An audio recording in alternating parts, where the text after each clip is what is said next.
again, everybody. This morning I'm out here in Zephyr and I'm going to address a couple little problems. This door right here on the bathroom, it gets in the way. Now I tried, y'all may remember, it was designed to fold in to kind of save space. Problem is, it gets in the way when you're trying to shut the door. When you're in there, it got in the way. Now I have it on the outside, and the two halves of the door are actually screwed together. Alright, so as you can see, I have switched the door around, and now I have this latch on the outside, which I just kind of did this real quick while we were camping, just to see if I get this door out of the way, because it kept getting in our way when we had to go in here to use the bathroom or whatever. And also, I wanted the ability to kind of divide this area for like a changing room. Well, not only was it in the way, also you couldn't do this. Now this makes kind of a little bit of a divider. You can see though there is still an area here that, yeah, you can step back here and kind of hide. Of course you would have curtains up on your back windows, but it doesn't really cover everything, and this is kind of hard to deal with, this door. Yeah, I could build a latch and all that. I think I want to get rid of the door. Alright, now, see, this really opens up the space in the bathroom. I can kind of show you what I'm talking about here. So you can see that with the door in place right here, it was constantly in the way. You didn't really have room to maneuver around in here. Now you do. And of course, now you don't have any privacy because there is nothing to block the view of people out here. So that's where our shower curtain comes in. So let's put this together. And yeah, I'm kind of a little dressed up, looks like, but I'm dressed up for church. I just figured I'd do this before we went.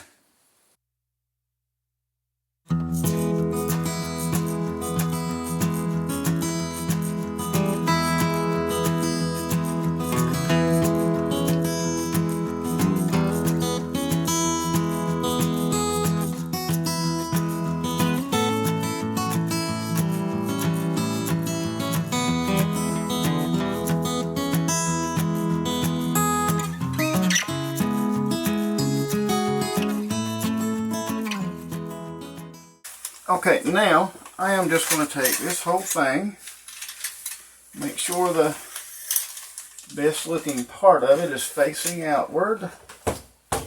Hopefully, yeah, do something else there, and maybe I can do, yep, that's going to have to be cut or something. Okay, so, well, you may be noticing something has changed. I was kind of a little more dressed up. We were going to church. I figured I'd hurry up and do this, and before we went to church. Turns out I couldn't, because this shower curtain, which needs to go in here, is a little bit too long. You can tell, sticks out, well, that much too much. So let's just see how far it's sticking out. Because we're going to have to cut this, and you don't want to just cut this straight off. I'll show you, but we'll cut it, and we'll have to cut a little off each end to even it out, and I'll show you why that is. Okay, so we need it to be cut down. We'll cut it down about 6 inches. That gives a little extra room, and then you can see this way there's plenty of room. Okay, so I don't want to just lop 6 inches off of this, because this is 2 pieces. You can see it slides like that, and then what you do is you tighten it, and then the more you turn it, it pushes out, and it locks. So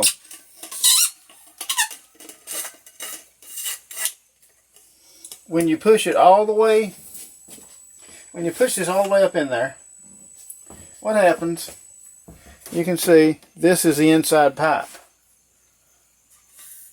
And this is the mechanism inside there that allows it to adjust. So if we were to cut 6 inches of this off, then you would cut your little mechanism off here and the whole thing would not work. So what we're going to do, I'm not going to put it all the way in. You can see it's down in there. I guess you can see that. Since we've got to have 6 inches on it, we're going to cut 3 inches off each side. Okay. Try it again.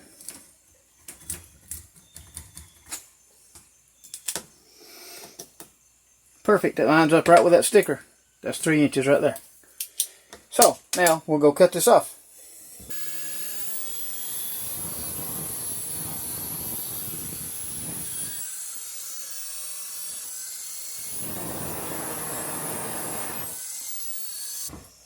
Okay, so now we have the same curtain rod, but it is 6 inches shorter. Stick our caps back over it because the caps actually have the little rubber piece that puts friction on the wall to hold your shower curtain. But once you get these little knobs on there, you really can't tell by looking at it that anything was done. Go that way a little.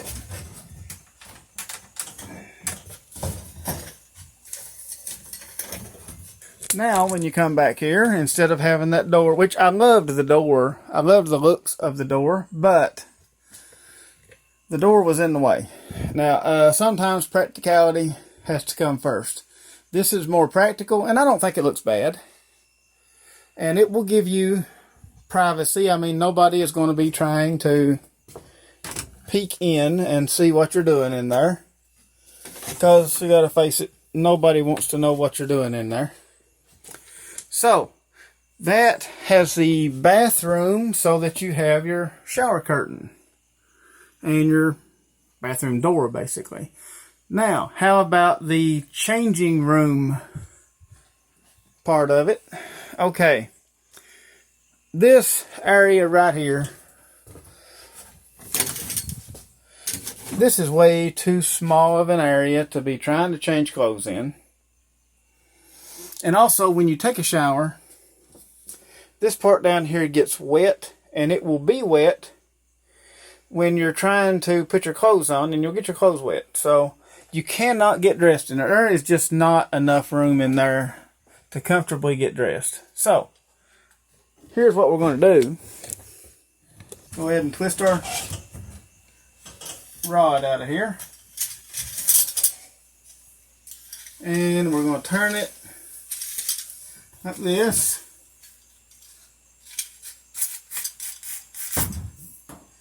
Put it like that. And it will lock in so that when you decide that you want to change back here,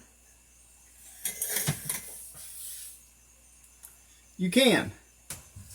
I think I would rather leave it this way. And there you go. So, now we have our shower curtain figured out. Okay, my next little project is, which it is a project, but I'm also showing you what I had done so far that has actually worked. But this is my on-demand water heater. Runs off propane. Ventilate the room when water heater is in use. So this is really not supposed to be mounted somewhere where it's an enclosed space. So what I will do a lot of times is I will let this window down like that when I do use it, even though I don't feel that I have to now, because I have made a modification to this. Actually, I used it for a little while, and this thing would scream at me every now and then and tell me that there was a problem. So now this thing doesn't go off anymore because I have solved the issue. So what I have done, I've already got the screws out of it. Pull these knobs off. And we will let the cover down. I'll leave my thermostat hooked up here. Now this is a repair. By the way, if you do have one of these kind of water heaters and you drain it for the winter time, make sure that the heater is perfectly level before you drain it. It was sitting pretty much right where I'm sitting right now, and I'm not level, so there was water laying in all these, and this one froze, and the pipe broke right in here, and I sealed it up. It's messy looking, but it's covered by the cover, so it's fine. Alright, the way this works, there is a burner down here that lights, and a flame comes up through here, and these tubes run through the flame basically, or it's a heat exchanger. It takes the heat from the fire and runs the water over it and basically just heats the water up. Pretty simple, and it works really, really well. These pipes run through the heat exchanger and it heats the water up great. I mean, it'll get it so hot you can't stand it. Ordinarily, and I don't know why they do this, because it works fine with this modification. I've had it in here for years, like I said, and I've not had any problems. I've had basically the same thing in my house for a long time, and I haven't had a problem with it. The only thing I've ever had happen to this is the glue loosened up a little, and I had to stick it back down. In fact, some of this is new tape that I just put over it a while ago. There's old stuff under it, and I put this over it just to make sure it stays sealed. But this is normally open right here. This part is normally all open. Let's see if I can get a little closer so you can see what part I'm talking about. Okay, this little box, usually these sides are open, and the flame just vents up like this, and it will come out these vents. I think that's for letting it draw more air through, because the vent pipe up here does cause a restriction, and it may slow it down, and it might affect the efficiency of the heating.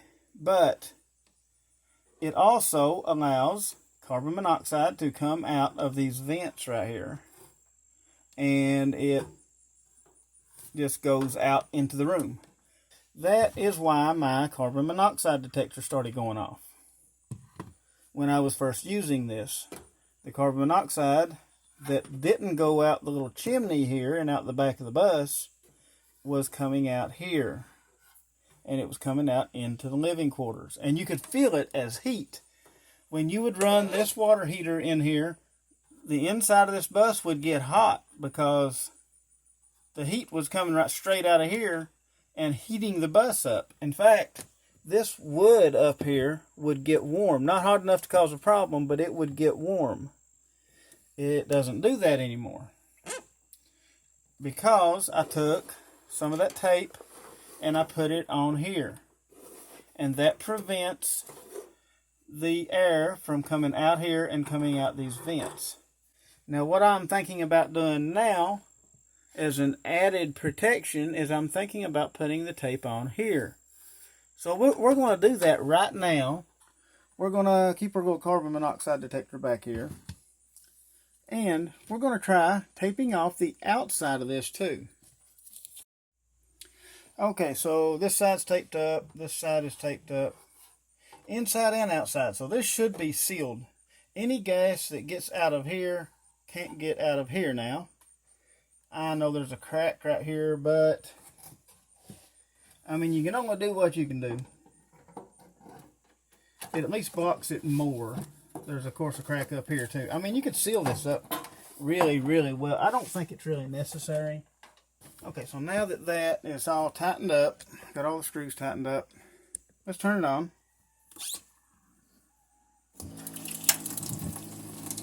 And it is lit and running.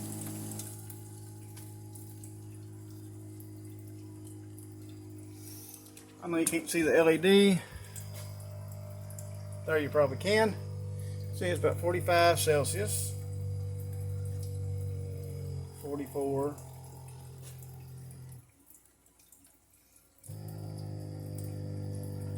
And it is very... The water is hot. Very hot. This, not even warm yet. I'm sure it will get warm. It has to. The top will have to get warm, but it's not that bad right now. That tells me there's no air coming out of here. This is getting very hot, but it should be, because all the gases are going right through there. So there is no heat. I was feeling a little bit of heat coming out of here before. There is nothing now. In fact, right now, having it running this long, I wouldn't be able to lay my hand on it. You can see, still running, still heating water. I would barely be able to even lay my hand on it. It's just warm. So, all right, I think that's got that. Okay, I don't know if you can hear it pump or not, but the pump's running, the water's running. Carbon monoxide alarm is directly above it.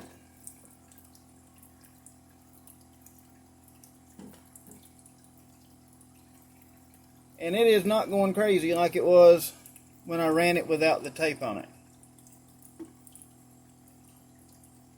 So,